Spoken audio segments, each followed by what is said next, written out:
Welcome to the V.I.B.E Living Podcast, a podcast that talks about topics for women over 40. You know, that time of your life that many call midlife. That time of life when you can really vibe, be vibrant, intuitive, beautiful, and emerge. Join me, Lynnis woods-mullins, certified holistic living and wellness expert for women over 40, as I talk about a variety of topics that address the wellness of the mind, body, and spirit for women over 40. Remember, midlife doesn't mean no life. Midlife is an opportunity to increase your self-love, your self-care, and your self-worth. It's your time to be vibrant, intuitive, beautiful, and emerged. It's your time to vibe. So come on, let's vibe.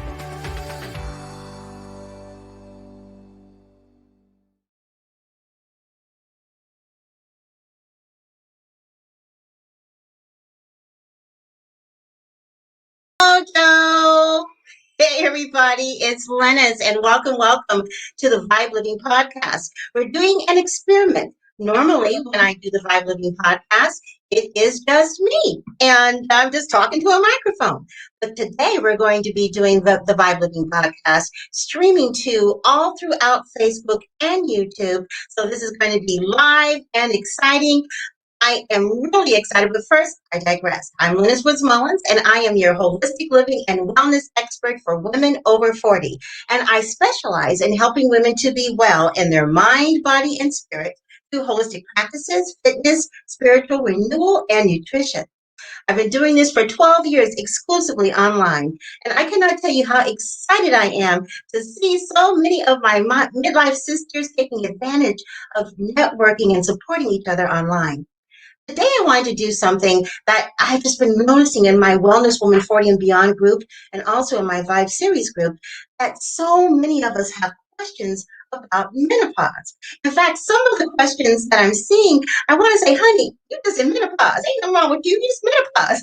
But I realize that it feels like things are going wrong. And sometimes you just need a little bit of reinforcement to let you know that this too shall pass, and there are things you can do besides getting something cut off or having to drop a bunch of pills. I'm just saying, you don't have to necessarily go that way.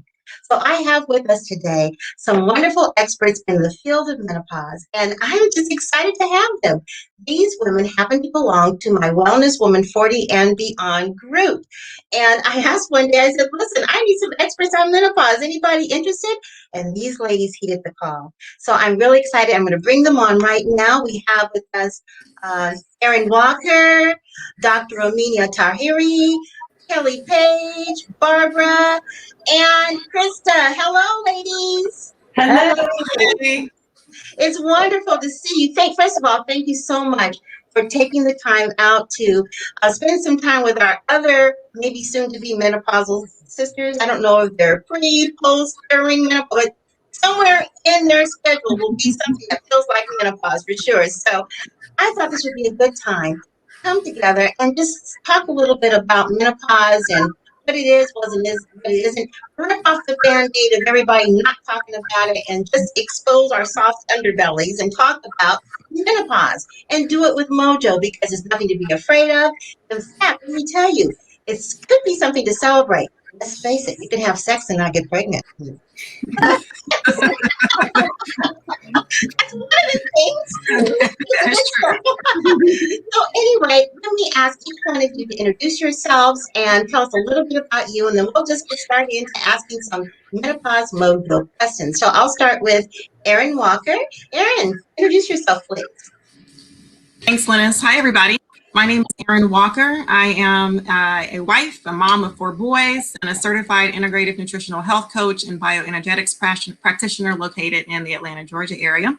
I graduated from the University of North Florida with a degree in community health education and the Energetics Wellness School of Naturopathy, where I learned the practice of biofeedback assessment and energetic balancing. And then finally, the Institute for Integrative Nutrition, where I learned coaching methods, practical lifestyle management techniques, and tons of dietary theories. And I launched my brand, Body Love Wellness, which is dedicated to women's wellness through integrative coaching resources and techniques. And I'm really happy to be here.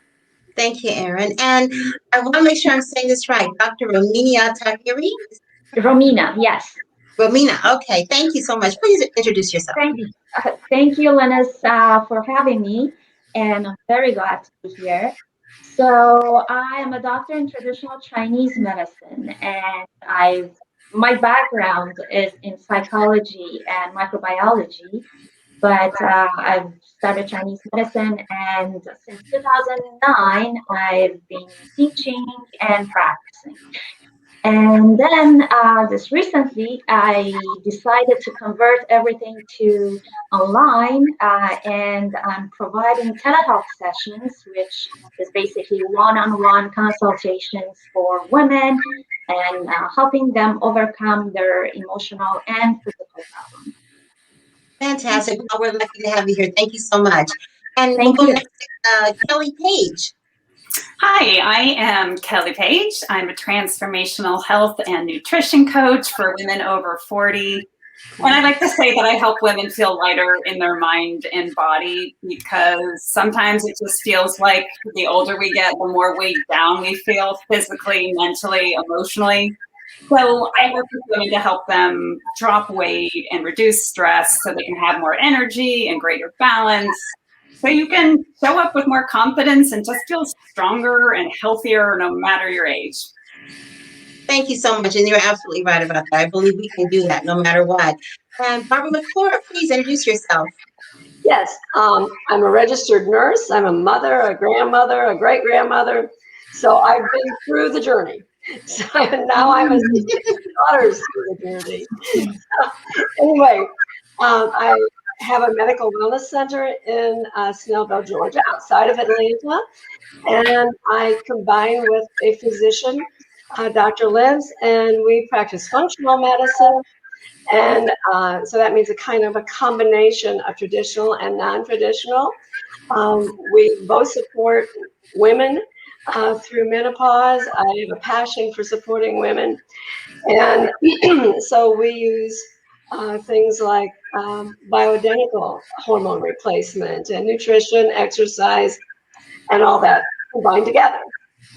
Fantastic. Well, thank you so much. And last but not least, Krista, please introduce yourself. Hi, so my name is Krista, and I'm from El Paso, Texas, 49 years old. I'm a mom, and I'm a nana. I have 3 children and 3 grandchildren. I'm a group fitness instructor, and I'm a business owner with a health and wellness company. Fantastic. Well, welcome to all of you. The thing I love about this group is very diverse. I think we have all ages represented in the conundrum in terms of when it might happen for you for menopause. And we all come from diverse backgrounds. So let's get started, because I really want to talk about Menopause Mojo and some midlife hacks that we can do that can help us vibe even during menopause. Now, for those of you who are listening, if you have any questions, go ahead and type them in the comments, and I will take a look at them and see if we can get those questions asked. I've already decided that no matter what happens, we're going to do this again. So if we can't get to your questions this time, we'll do it next time. We'll have about an hour, so let's get started. Okay, I asked all of you if you could give us maybe one what I call midlife hack around Menopause Mojo that you think could help women, one that perhaps they may not know about, one that's based upon your level of expertise and your experience when it comes to working with women and all the different things that they deal with when they're in the midst of their Menopause Mojo. So we'll start with you, Erin. Well, it's hard to pick just one, but if I have to think about the one that personally has been most resonant for me, it's take care of your adrenals, please. We hear a lot about estrogen declining as we head into perimenopause and then eventually menopause, but we hear less about how important adequate levels of progesterone as well as DHEA and testosterone are as well. And we also hear less about the biology behind why all of those hormones are significant in the journey and transition through perimenopause and menopause. And really, the body was made, in short, we have built-in transition mechanisms, right? So as the ovaries began to decline in their production of estrogen, really the adrenal glands are there to kind of compensate for that. If they are healthy. And so if we take care of those adrenals leading up to and through menopause, then they're able to then produce hormones to kind of ease that decline in estrogen versus that stark decline. But unfortunately, many of us, especially us women who take on the world and often don't say no and are pulled in a million different directions, our adrenals are shot by the time we reach menopause. And so they're not able to ease us into that. And we do have that sharp decline. And so in terms of what to do about it, there's lots of things we can do, but I think one is get enough sleep, because sleep restores your adrenal balance. And the second one I'll say is just, eat well. Nutrition is so critical for nourishing the adrenals, C vitamins, B5 in particular, and folic acid. Fantastic. Thank you so much, because I know that's going to help someone. And already we have some questions. So let's go ahead and continue with our tips. And we're going on to you, Dr. Romina, please. Tell us what your midlife mojo or your menopause mojo tip is. Sure. I'd like to pinpoint first the mindset, the importance of mindset. I think it's very important to continue loving our body, to praise our body and our life. The fact that we have come so far in our developmental stage to be able to experience the wisdom of this stage. I think that's very important. And secondly, I just I want to say that it's important to be open to learn, because there are so many techniques that are very, very practical and easy for everybody to learn, but they're super powerful in terms of balancing our body and overcoming any problems at any level, whether it's physical, emotional, or mental, which most of the times they're all interconnected. Mm-hmm. And especially in menopause, we see that all the time. So specifically, I want to talk about acupressure. Acupressure is acupuncture without needles. So everybody can learn, but these acupoints are very, very powerful and specific. So they have to be prescribed. After a proper diagnosis is made, you can have your own, acupressure prescription that can help specifically your problem. So it's very different than, general list of, press on this point and that point. To be really effective, you need to have your specific acupressure points and try work on them. They are super powerful to regulate the blood circulation, to relieve the inflammation, to help with the pain if that's the case, or to just balance your mood and your hormones. And the way that they work is that when you are stimulating these points, you are sending a message to your central nervous system. You're sending a message to the brain to produce those hormones, those neurochemicals, neurotransmitters that are lacking at that stage, and to basically tell your body to regulate itself naturally. So it just has to be done in a proper way.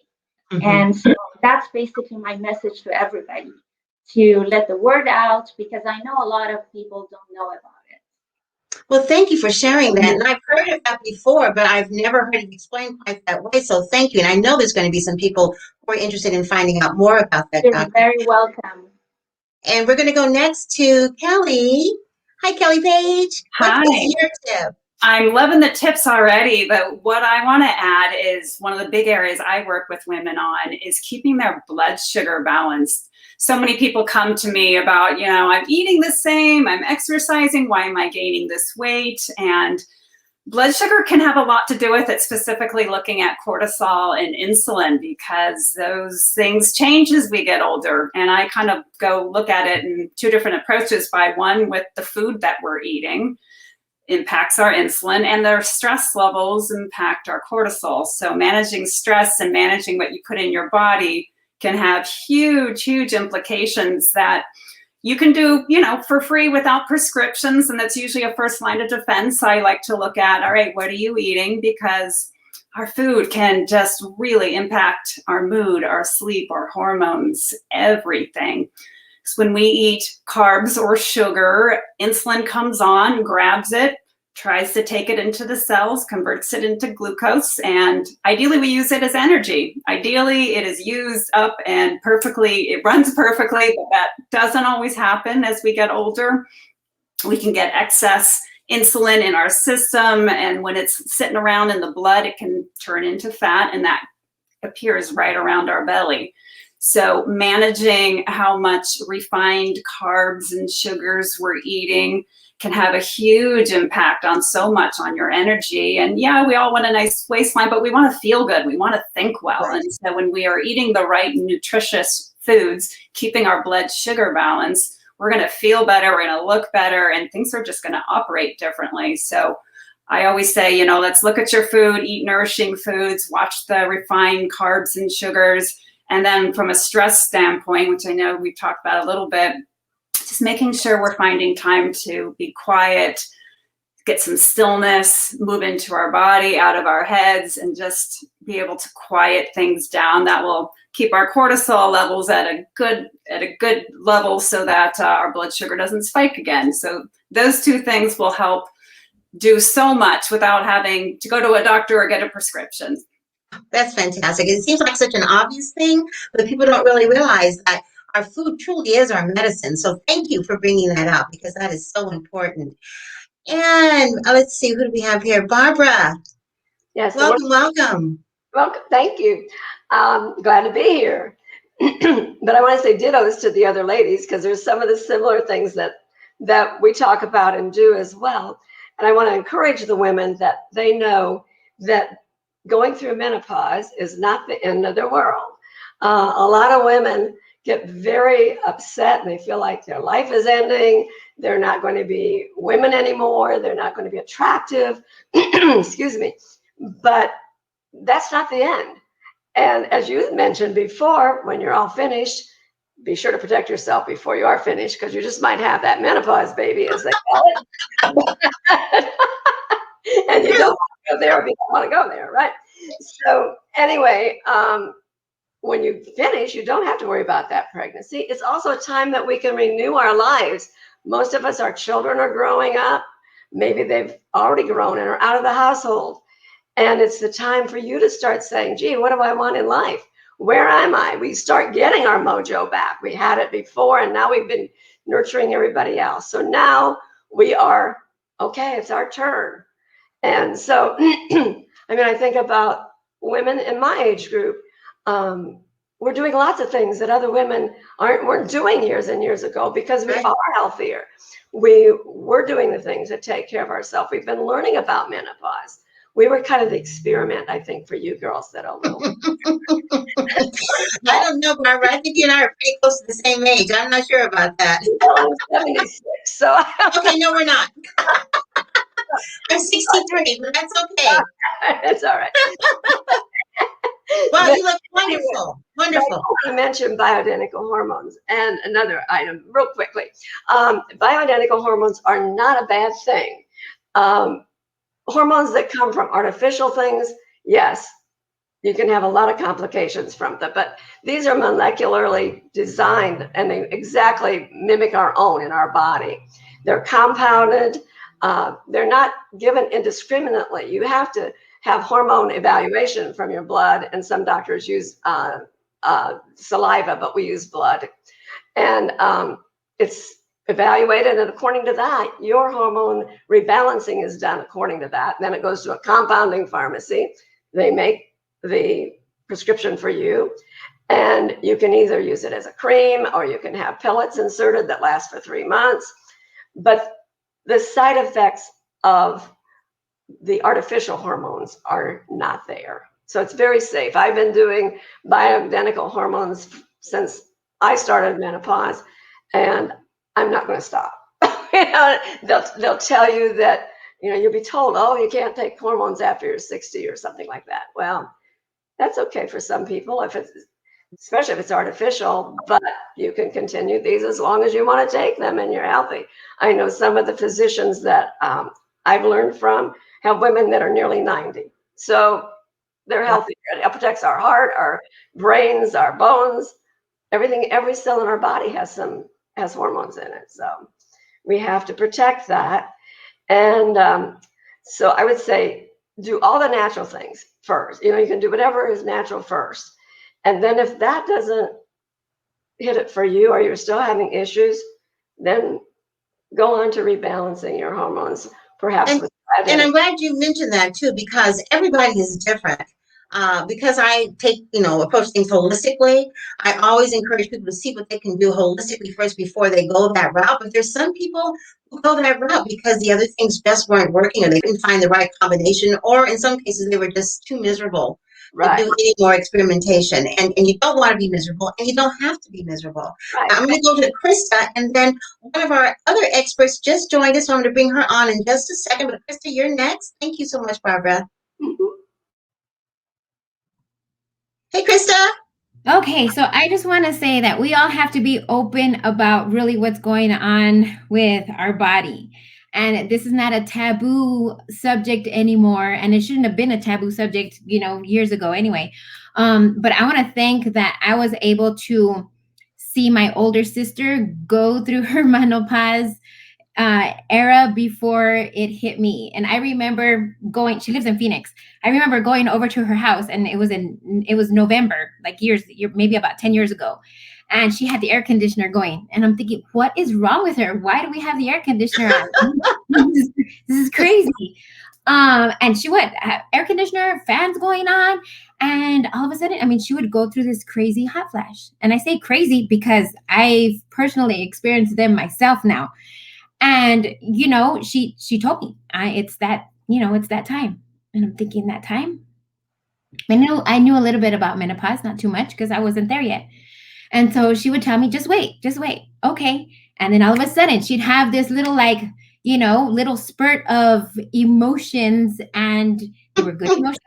And then emotions that what is she thinking? What hit her brain that made her flip out?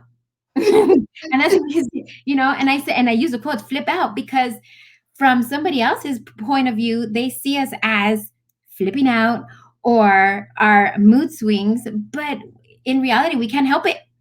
So the way I have learned to cope with the things that I have started to go through, I had my first hot flash in October. How in the world did my body know that I was turning 49 in October? I don't know. But I had my first hot flash, and I had this heat just overcome my body. And I told my daughter, who's almost 15, I think I just had my first hot flash. And she's like, what did it feel like? I feel like if I had a fever. And it went away. Thank God, it went away. And then I had another one a couple of weeks later. The way I cope with it right now is we all joke about it. And I'm something that just had a hot flash. This girl right here, I just had a hot flash. My daughter's rolling her eyes. But how I realistically have started to, to deal with what's, the changes going on in my body. I really have to, just doctor, how you said, having this positive mindset and really just, we have to be open about what's going on in our body. I've actually surrounded myself with a group of women that they're not necessarily going through the same things that I'm going through, but ladies that I can go to, and I think that I can add you all now to my inner circle, ladies that I can go to and say, hey, this is what I'm going through right now. Can you help me out? This is what I'm experiencing. What do you think I should do? And just recently, I've become the expert too in providing solutions for things that we are going through. Again, making changes in dietary habits. And I think that's wonderful. It's wonderful that, it's wonderful that you have that support system. And I'm glad you're talking about it, because I wanted someone to come on that's actually just recently started what they're going through, because sometimes people, when they listen to the experts, yeah, but you haven't experienced what I'm experiencing. But it's good to talk about it. And it's good to have a tribe surrounding you, whether you've actually started or not. I can remember one time, back in the days, my closest friends were about 10 years older than I was. So when I was in my 20s and they were in their 30s, that was really cool because I was in my 20s and I had friends that were in my 30s, okay? When I got in my 30s and they were in their 40s, it wasn't that cool anymore because we would go like Christmas shopping or whatever, and it would be in my van because by that time I had young kids and all their kids were teenagers at home and didn't hang out with their moms, but my kids did. So they would be sitting and in between the car seats and all that kind of stuff, and there would be this big argument about rolling down the windows. Roll the windows, roll down the windows. I'm like, what's wrong with you guys? He said, Lynnis, we can hardly wait until you get to menopause because we're not going to give you any slack. I was like, what's the big deal? Then fast forward about 15 years later, we were all together at a wedding of my goddaughters, and they were fine because they were just about the tail end of it, and I was just starting it, and they teased me so bad. Remember the windows? Now you know what I'm talking about. So I'm glad you're here to share and kind of give us an idea of what it is, since you're currently going through it. Now we have another expert. I'm going to bring her on and ask that she introduce herself. Let's see. Okay. I see you. I don't see your picture here. Okay, I think she is having, I'm going to take her down. I think she's having a signal problem. Okay, we'll have to see if we can bring her on a little bit later.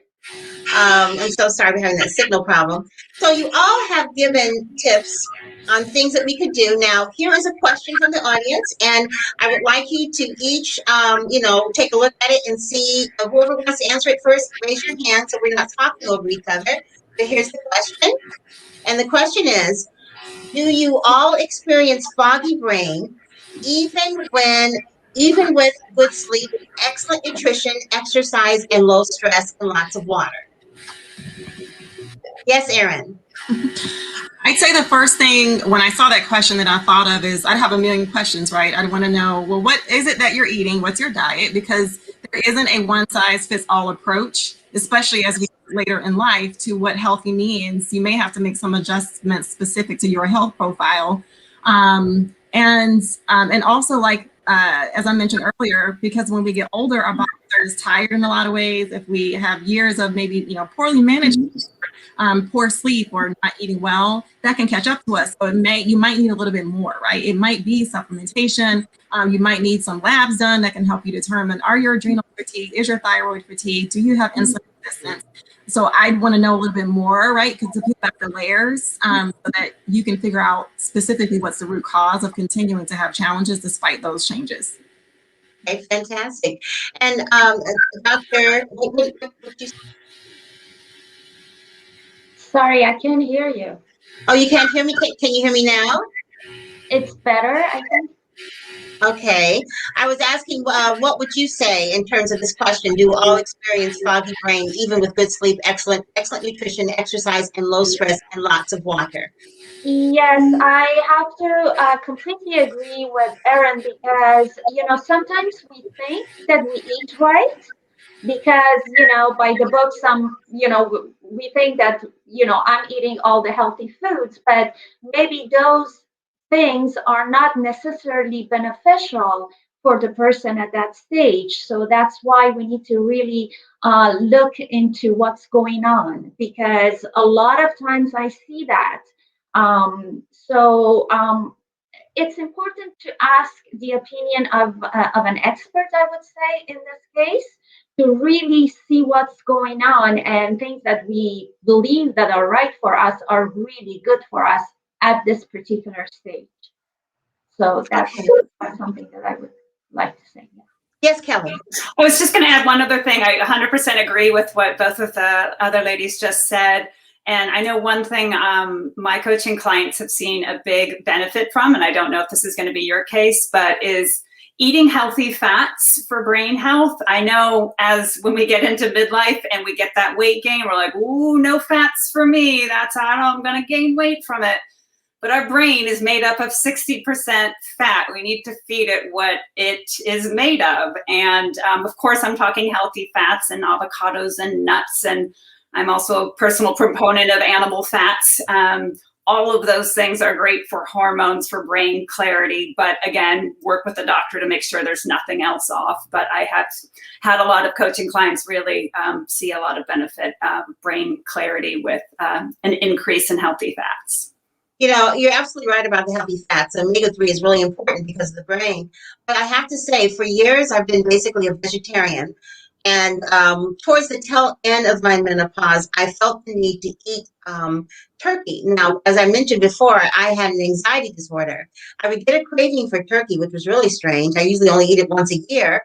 And then maybe sometimes not even then, since I was a vegetarian. But because that tryptophan, which is in the turkey, helps a lot with the feeling of anxiety. And I would always get a craving. And lots of times your bodies will tell you what you need. I'm not talking about if you get a craving for cookies and crackers and potato chips. I ain't talking about that. If you get a craving for something that you know is normally good for you, but you don't normally eat it, you probably want to listen to that because your body's telling you that there's a deficiency somewhere and you need to check in. I think during this stage of life, and let me know you all if you agree, during this stage of life, listening to your body is so important. Right. Right. Let me see. Somebody can unmute. I'm trying to unmute Krista. Oh.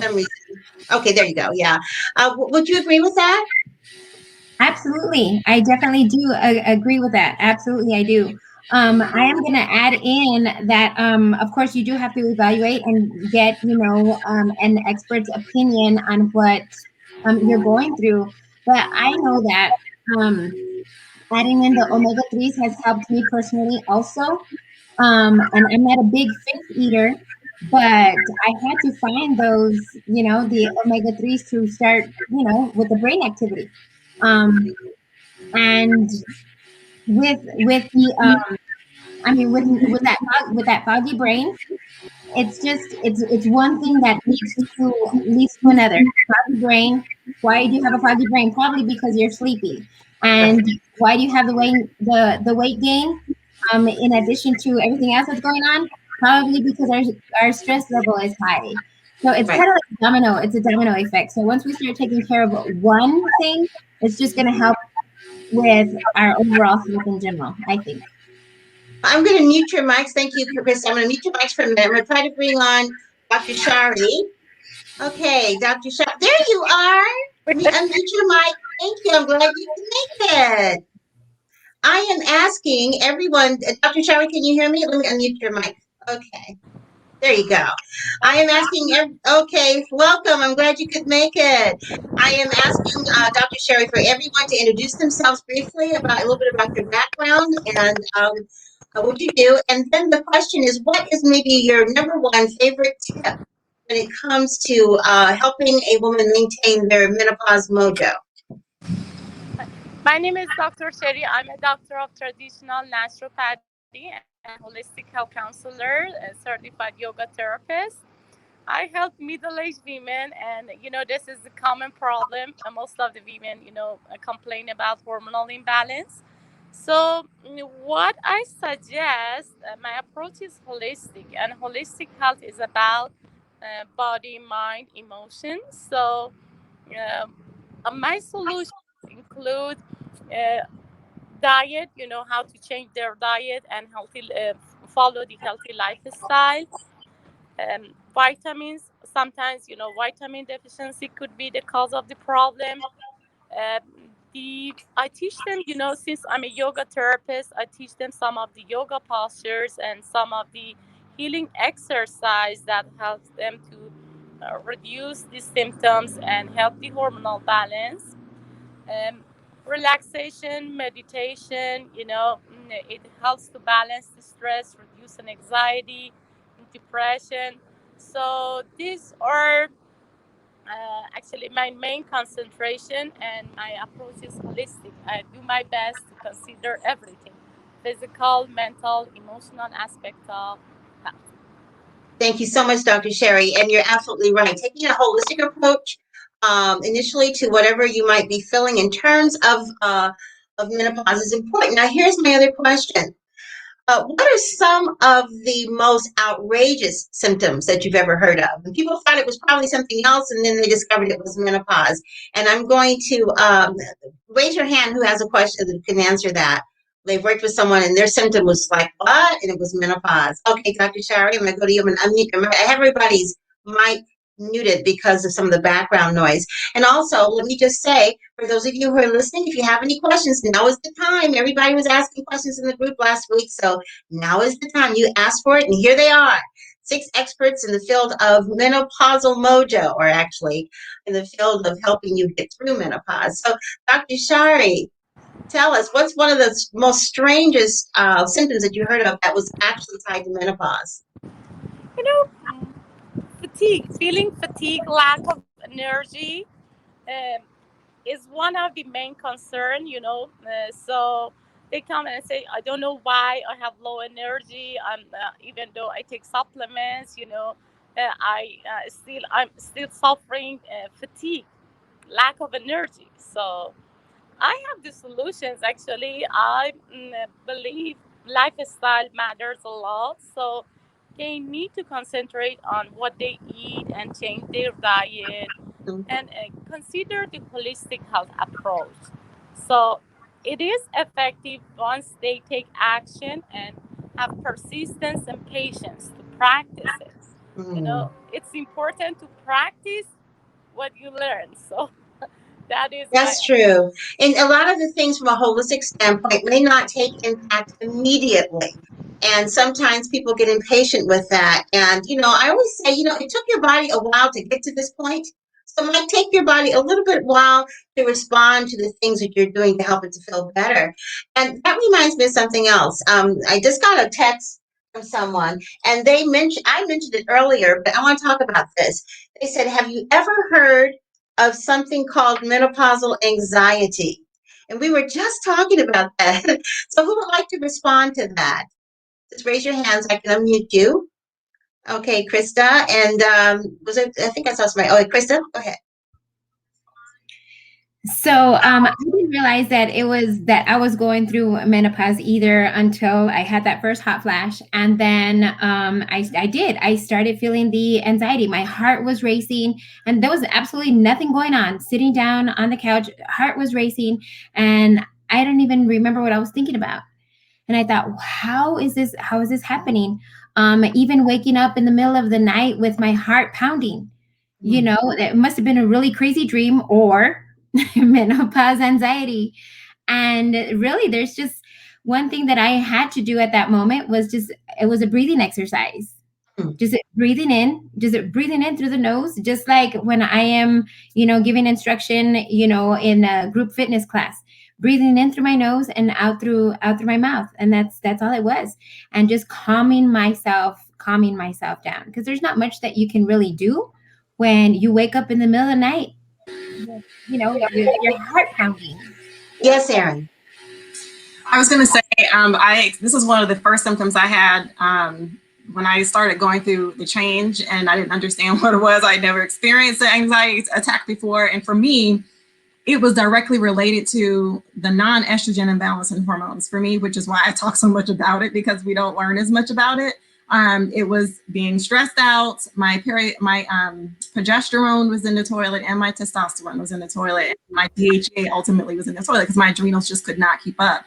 And so it created a domino effect where the anxiety would take hold. And so I had to support my adrenal glands. I had to change some things about my diet because there was a direct correlation between the microbiome in the gut and adrenal functioning, and then all these other chain reactions. I had to think about insulin, as Kelly mentioned earlier, and how that was influencing it. And then the last thing I had to work on was my liver. My liver was also going haywire because the liver's job is to purge the excess cortisol from the stress and and all those other things. And when it can't get rid of those excess hormones, you're going to feel not so great. So that 3-pronged approach for me is what helps with the anxiety: the liver, addressing the gut microbiome, and then working on those adrenals again. Thank you so much for talking about that, because gut health is really important when it comes to our overall emotions. I saw you shaking your head quite a bit, Doctor. What were you thinking in terms of menopausal anxiety? Yes, definitely. I would think. I just want to mention something extra in terms of the breathing. I'm definitely see that when these anxiety attacks are happening, learning how to breathe from the diaphragm. That's what we call it, vagal breathing or diaphragm breathing helps to control it on the spot, and also to maintain this, to balance your body so that you won't experience the anxiety again, would be to, for me, to teach and also to practice myself to help with my energy. Circulating your energy, knowing about your, I call it energetic anatomy on top of physical anatomy is very important. So when you know how to circulate your energy, how to direct the energy to, in this case, when you have anxiety, you have either so much, activity in your brain, so the upper part of your body, right? So when you know how to direct that towards the proper channel and like feed and support the bottom part of your body, you will see right away you feel calm and just everything subsides. So it's just a matter of knowing these techniques and applying it every day.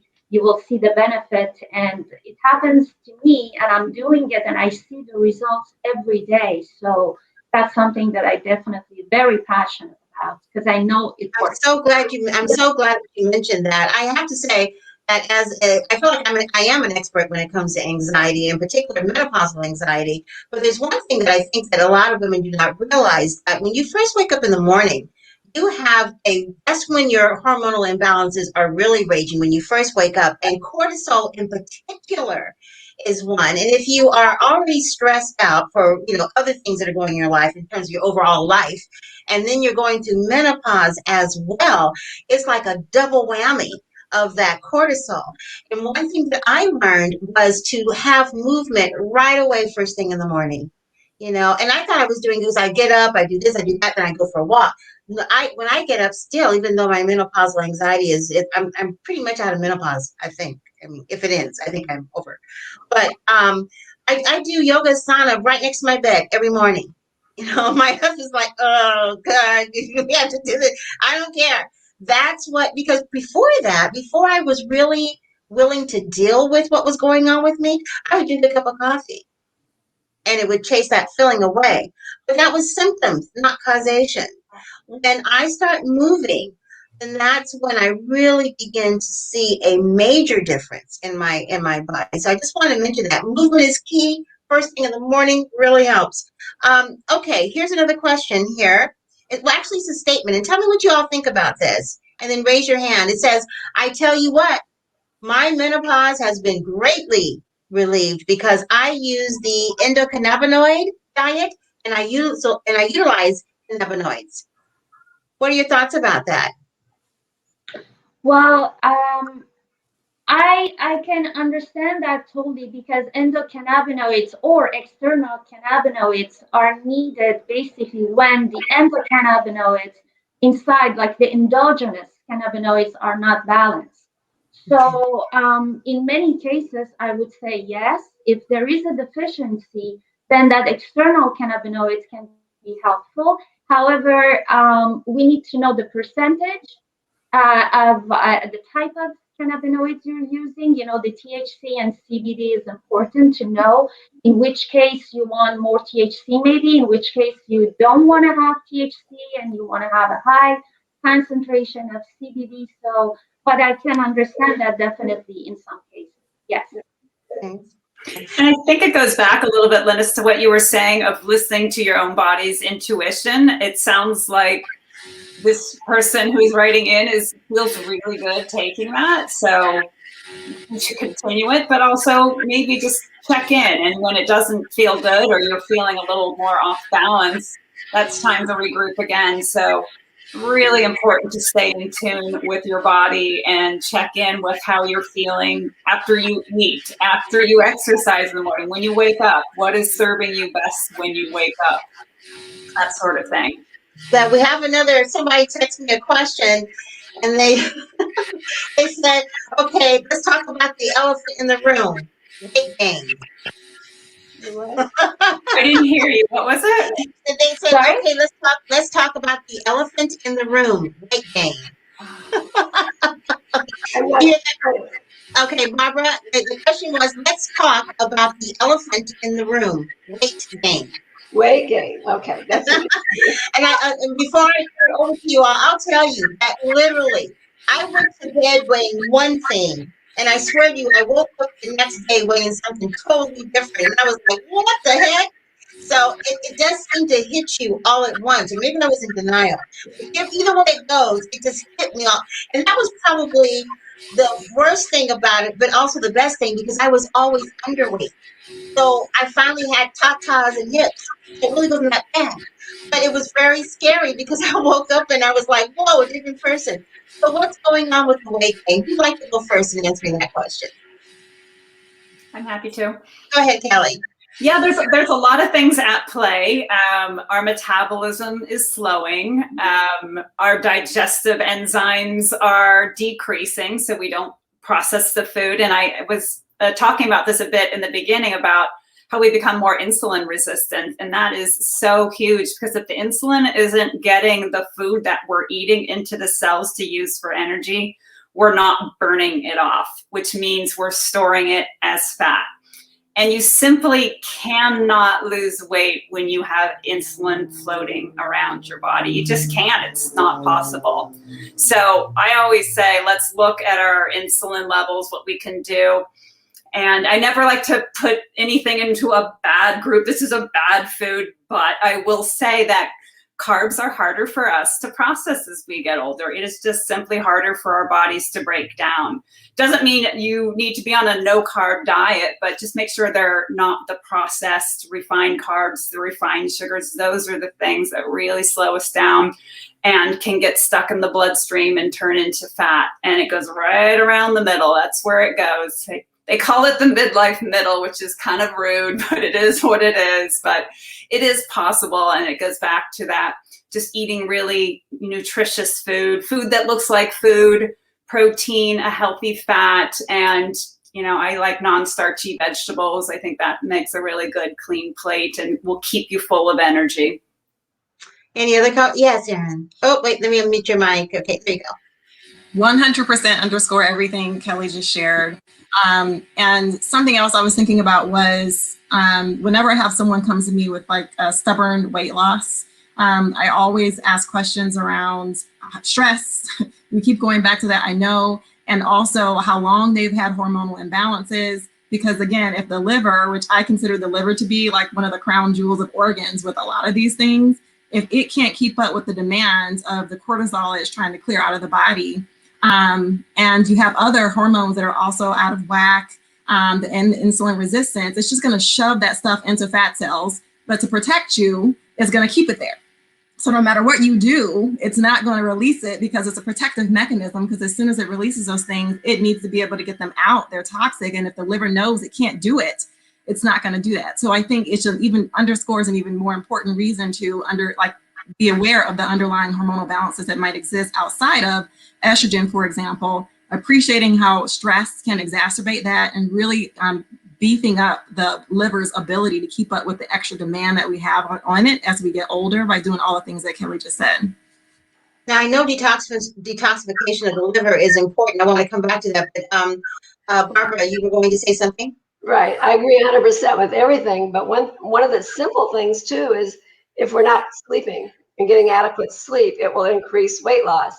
I mean, weight gain, not loss. I wish it was weight loss. But anyway, weight gain. And so we need to address that. And even sometimes we think we're sleeping well, but if we're having little underlying hot flashes in the night, we may not even wake up enough to be aware of it. And so we go back to sleep, but we're not sleeping soundly. And so we need to address that part of it too, and look at everything. What are we eating before we go to bed? Are we balanced before we go to sleep? Are we balanced during the rest of the time? And sometimes you have to get some professional help for it, but sleep is really important with that whole everything else. And I was trying to unmute your mic, Krista. Can you unmute your mic? Yes.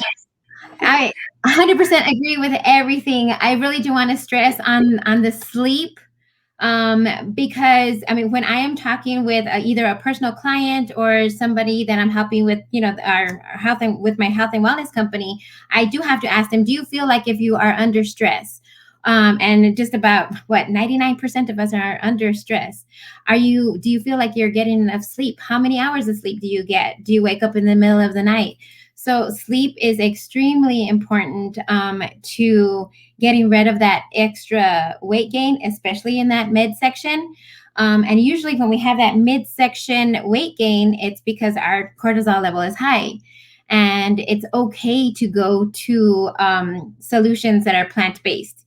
It's okay. It's okay to ask for help in that way. So yes, exactly. If we're not getting enough sleep, it's going to be really rough to get rid of that extra weight that we're carrying. Now, here's another. I'm sorry. Go ahead, doctor. Let me see. Let me unmute you. Go ahead. Sorry, I just want to add one more thing is that sometimes, and most of the times, I must say, in menopause, this weight gain is actually a water retention. It's not fat. It's just water. It's a disruption in water metabolism. So you are absorbing water and you are not, basically the circulation is not working properly. And you feel bloating all the time, no matter what you eat, even if you drink, I don't know, you drink water, you feel bloated, or healthy food. No matter what you do, you feel bloated and heavy. And a lot of times I see that as just an accumulation of water. And there is a way to improve the water metabolism so that you don't actually absorb, and this water that is stagnant, it doesn't circulate properly in the body, makes you feel that you gain weight, but it's actually not fat and it's just water. So how do you get rid of the water? So back to what I was saying about acupressure, you won't believe how fast it's working when you know what points to press to actually force your body to regulate itself, because it speeds up the energy and everything starts moving properly. And you will see that, your kidneys are functioning better. And so you are, everything is just moving the way it's supposed to be. So as we age, all of these circulations tend to be slower. And we just need a little bit of help to address everything and put basically everything in order. So I just wanted to add that to everything that other experts. Well, thank you. Now I have some quick questions, and basically they're just I'm going to phrase them as yes or no questions, and I'm muting everybody's mic, and just kind of go around and see, is this a yes or no question? Coffee, yes or no? No. Sorry? It depends. Coffee, yes or no? Should you drink coffee, yes or no? Yes. Can we drink coffee? Yes. Yes. She said I yes. would say if it doesn't bother you, some people cannot have coffee, but if it's something that doesn't bother you, I would say 1 cup of coffee. Why not? Okay. Erin is like, no. You said yes or no only. The context was it depends, but since a good portion of the symptoms of menopause are related to thyroid imbalance, that means coffee is very likely to exacerbate that because of the caffeine. That's the last thing you need, high cortisol and or resistant. So I think most of the time it's probably not a great thing unless you're on some with a sort of support and getting on the road of being balanced. Okay. And Kelly or Barbara? I don't drink it myself. For me, I'm all about stable and caffeine. If you need it, there's something off. I always just I'm a purist. I want to see what's happening. But that said, I would never tell someone you can never have it. But if you're going to have it before noon, don't have it later in the day. It might affect your sleep. And Barbara? Yeah. Coffee, if you tolerate it, it's okay. Okay. But it does stimulate and put you out of balance. Okay. All right. What about sex? Yes or no? Is sex good after? Ask that question again. Should we be having it or should not? Is it good? Yes or no? It's always good. Okay. That's a good thing. All right. So It's a great stress reliever. You get a great cortisol flush when you have an orgasm. So right? Stimulates the hormones that Okay. are that are And you don't always need a partner. It's okay. And That's right. Yep. Absolutely. And what about exercise? Yes or no? Yes. Yes. Sure. And Definitely. also within reason, if you have stress, then you don't want to overdo it and make it worse. But yeah. Yes, and I want to What type of exercise? yes, and I want to put in their strength training, which is super important as we age. Super lifting weights, doing resistant training, resistant bands, super important. And actually, Pilates can help if you don't want to do that. Some people are worried about bulking up, but that's really, believe me, you probably won't have to worry about this since you're in the process of losing muscle mass. So, it's for your bone health, and it's a great way to get those happy hormones going. It's good cardio. Okay, what about detox? Yes or no? Should we detox during this whole process? Yes. Yes. Gently. I'm Yeah. not a huge fan of don't eat anything for 7 days and, detox, but gently nourish your body, do it wisely. Right. I underscore that. I think the way detox is defined is so broad. I'm more a fan of supporting your body's own systems of elimination and detox. Yeah. Liver, large intestine, skin, and all that. Of course. Okay, and what about the idea of intermittent fasting or any kind of fasting? That seems to be a lot of people are talking about that right now. You have to be more careful as you are older. Okay. But say someone over 65 or 70, it's a lot more critical to be careful with that. But you can do some intermittent, meaning like long periods of time. So maybe 16 hours, but you're not going to want to do days of fasting or a day of fasting. But it does help. It does help they've proven it does help with weight loss. Yeah, go ahead. I believe that I've actually researched myself. Intermittent fasting will definitely throw us in a hormone imbalance, us as women. We cannot fast the way men fast. So I've researched for my own self. Intermittent fasting every other day is more beneficial than intermittent or fasting every day. I'm glad that you agree with that. So we cannot fast like men fast. Totally agree. That makes sense to me. Okay, here's the next question. What's the youngest age that someone might start menopause? It could be as early in the 30s sometimes. Yeah, I was gonna say, Yeah. I was in my late 30s when I started perimenopause. But it can be very early. Right. Yeah. And if you had surgery and had your ovaries removed, it can be at that time immediate. Which would Okay. be And what about the span of time? Is it 5 years, 10 years, 20 years? It varies with the person, I would say. I know women in their 80s that still occasionally have hot flashes. Oh, please don't tell me that, Barbara. And occasionally I'll have a hot flash. So we're thrilled. But the definition of menopause is 1 year of no periods. So that typically happens at 51, 52, but not everyone is typical. So, and even if you're not bleeding, you're still cycling some hormones. You still may feel some difference and some changes going on throughout the weeks and the months. Here's something that someone's commenting, and this is our last comment before we sign off. It said, it is good to chat about menopause, as my mom's generation never did. I use a wearable frequency device to alleviate my symptoms, which is amazing. I understand CBD oil is also a great help. Yeah, I love that. First of all, I think we're talking to somebody maybe either from the United Kingdom or she's actually in the UK. I'm not quite sure because she said mom. Here's the wonderful thing about the Wellness Women group, which is where we're streaming to, as well as some other groups.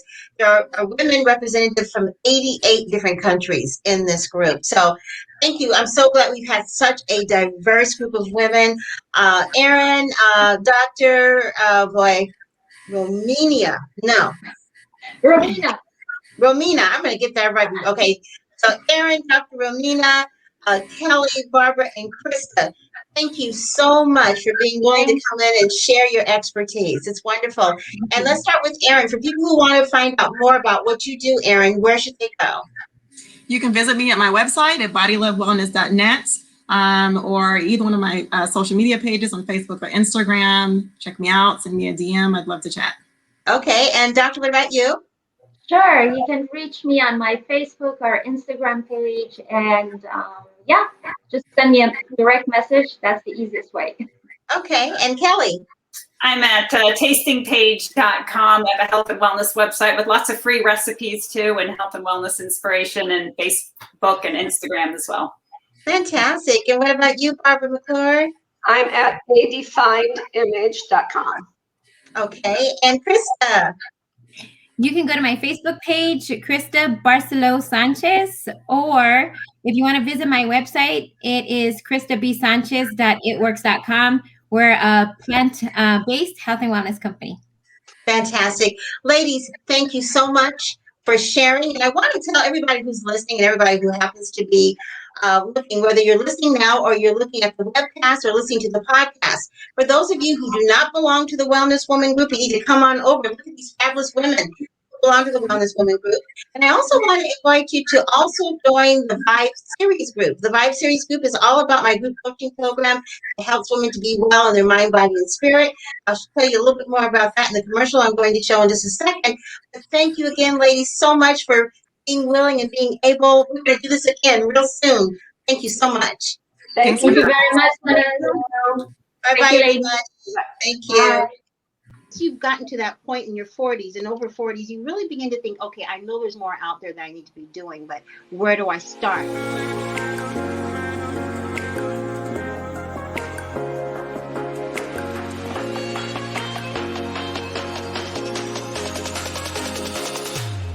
So many of the things that we'll be talking about in each of the programs are based upon things that we ourselves have experienced in our lives. If you're ready to vibe, if you're ready to make some changes and need a little help, a little push, and extra information, inspiration, motivation to get you to where you want to be in 2021, just go to Facebook and type into the search bar V.I.B.E Series Group and join us.